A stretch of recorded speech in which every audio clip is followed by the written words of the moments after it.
Ya estamos en comunicación telefónica con Carlos Martínez Gorriarán, fundador y exdiputado del partido español Unión, Progreso y Democracia. Pero además, sí, Sofía, ¿no? Martínez Gorriarán es sobre todo uno de los mayores conocedores del País Vasco y la historia de la ETA.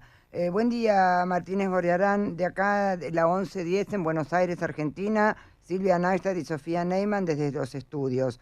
Le queremos preguntar, ¿cuál es su evaluación del acto de desarme realizado ayer? Sí, buenas tardes.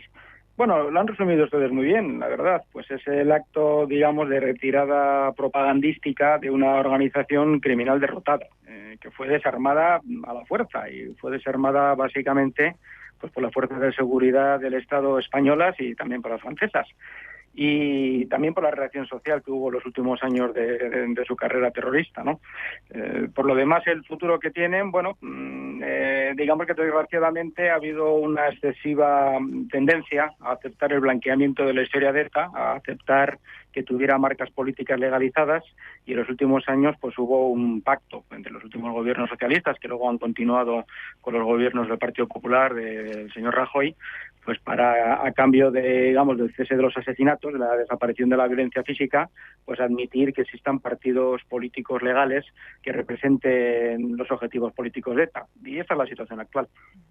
Estamos hablando con el profesor Carlos Martínez Gorriarán, lo saluda Silvia Pisani, aquí desde Buenos Aires.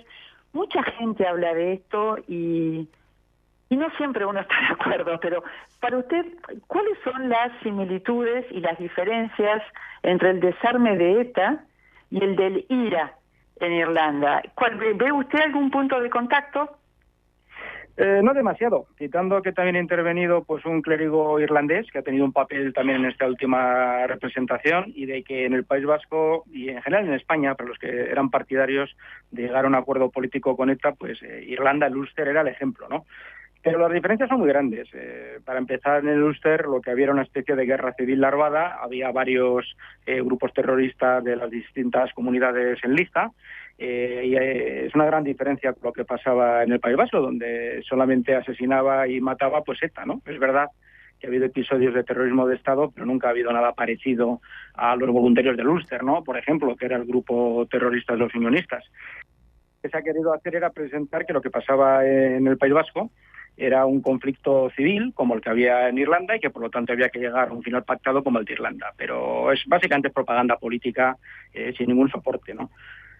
Sí, digamos, la gran diferencia es que en Irlanda había dos bandos, acá parecía que había solamente uno.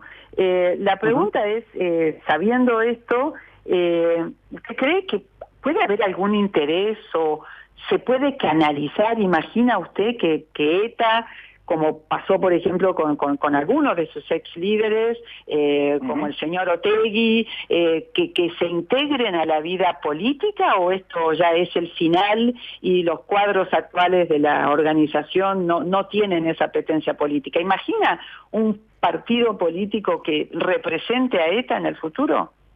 Bueno, es que de hecho ya existe, con diferentes marcas. Ellos en el Batasuna. Sí, ahora son Sortu, Bildu, en fin, siempre han tenido su, digamos, su brazo político, ¿no? Sí. Ahora les ha parecido la competencia del populismo de Podemos, que de alguna manera les ha invadido parte de su, vamos a decir, mercado electoral, pero bueno, ahí están y siguen siendo pues un grupo político que tiene un poder sobre representado, es decir, mucho mayor del que les corresponde. Vamos a ver qué pasa justamente con la desaparición de la amenaza de la violencia, con el futuro de esos partidos, ¿no?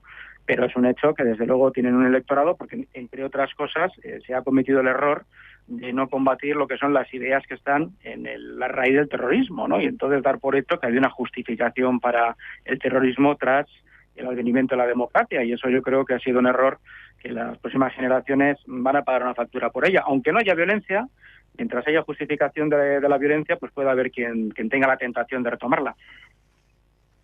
Sí, Silvia Neistat, ¿estás también en los estudios? Sí, claro. Sí, bueno, yo le quiero agradecer mucho al señor Carlos Martínez Gorriarán, pero queríamos preguntarle además cómo evalúa usted el rol del gobierno español en este proceso de desarme.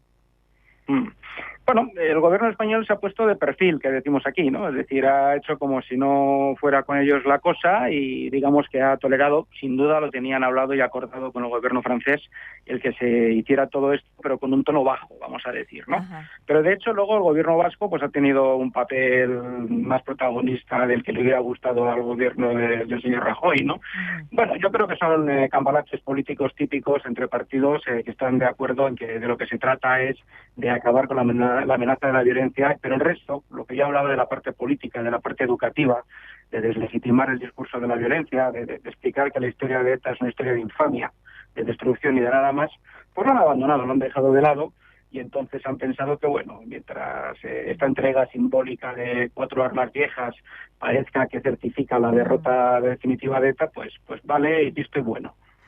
Bueno, muchísimas gracias, doctor Carlos Martínez Gorriarán. Muchas gracias por estar en Corresponsales en Línea en la 1110 en Buenos Aires, Argentina. Gracias. Pues muchas gracias a ustedes por la